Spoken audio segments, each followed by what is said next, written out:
Today we're going to be taking a deep dive into intolerance of uncertainty, and I'm going to explain how you can tell the difference between behaviors that are tolerating uncertainty versus intolerant of uncertainty.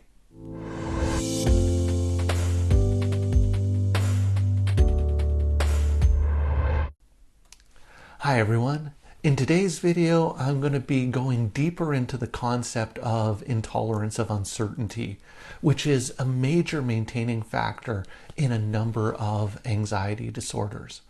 But before I get into that, just a couple of disclaimers to go over. I'm a registered psychologist in the province of British Columbia, Canada, and this video is for informational purposes only. It is not intended as a substitute or replacement for advice from your doctor or mental health professional. If you've been finding my videos helpful and you want to see more, please hit that subscribe button down below and notification bell, and you'll be alerted every Thursday when I post a new video.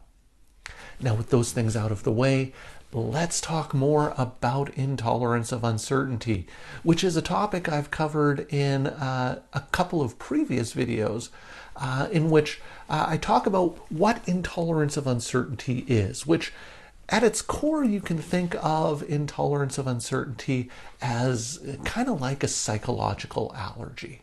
That for people who are intolerant of uncertainty, all it takes is for there to be just a little bit of uncertainty in a situation, and it creates this big anxiety reaction for them. It makes them a lot more anxious than someone who's not as intolerant of uncertainty.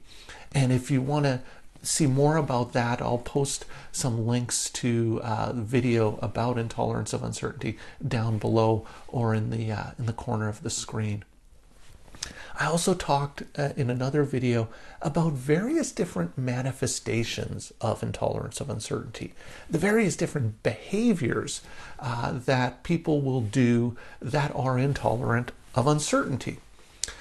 Now, one of the things that can happen is that people look at this list of behaviors. So things like procrastinating, things like avoiding doing certain things, seeking a lot of reassurance, checking and double checking things, sort of collecting lots of information before making a decision. So people look at these various manifestations of intolerance of uncertainty and will sometimes think to themselves, okay, great, as long as I don't do any of these things, then I'm not being intolerant of uncertainty. But the thing is, and this is a key point, what defines a behavior as whether or not it's tolerating uncertainty or intolerant of uncertainty isn't so much the behavior itself, it's the underlying motivation for the behavior. So I'll give you some examples. Now, suppose I've been avoiding doing laundry, and that's because I'm kind of lazy and I don't like doing laundry. So I haven't done laundry in a week because I just haven't really gotten around to it and I don't really want to do it. That's not really intolerance of uncertainty. That's just laziness. It's just me not doing something I don't really feel like doing or I don't enjoy doing. So even though that's avoiding doing a certain task, that's not really being driven by a fear of uncertainty. It's being driven by preference and just a general underlying laziness.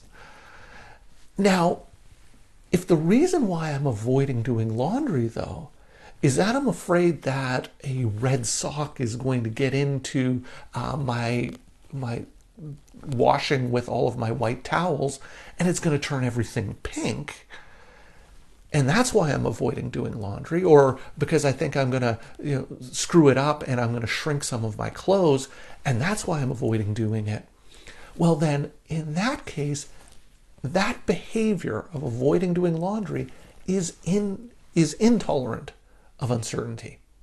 So in the first scenario where I avoid doing laundry because I don't really like it, that's not intolerance of uncertainty. That's laziness.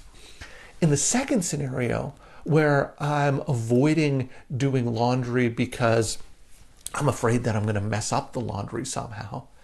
That is intolerance of uncertainty.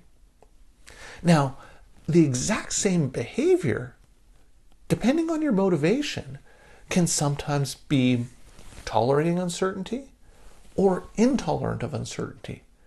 Again, depending on why you're doing that behavior. So this is where it gets a little bit more complex. It's not just trying to figure out, okay, what are the things that I do, the certain behaviors that I do that are intolerant of uncertainty. It's understanding why is it that I'm doing those behaviors, and is the motivation trying to avoid uncertainty. So take, for example, one morning I wake up and I've got a really bad headache. And I think to myself, wow, I've been having a lot of headaches lately.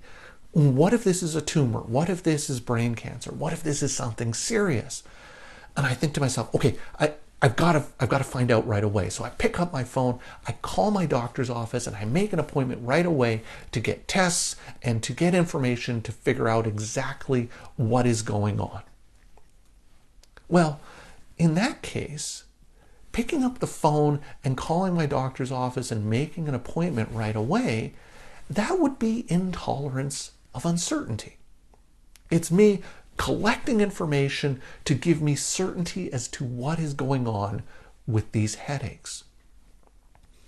A more tolerating uncertainty approach in that situation would be to put off making a call to my doctor's office. So maybe I give it a week.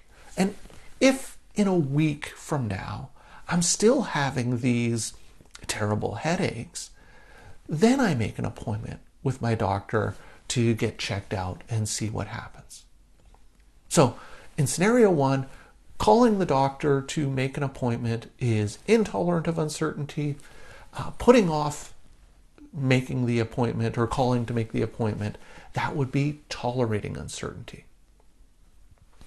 Now let's imagine the exact same scenario, except this time when I wake up with the bad headache, I think to myself, oh my goodness, what if this is a tumor? What if this is cancer? What if I'm going to die?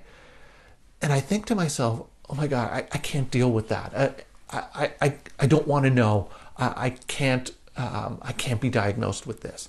And so I avoid calling my doctor's office. I avoid checking things out. I avoid going and getting examined to determine what's going on here because I'm afraid of what the answer might be.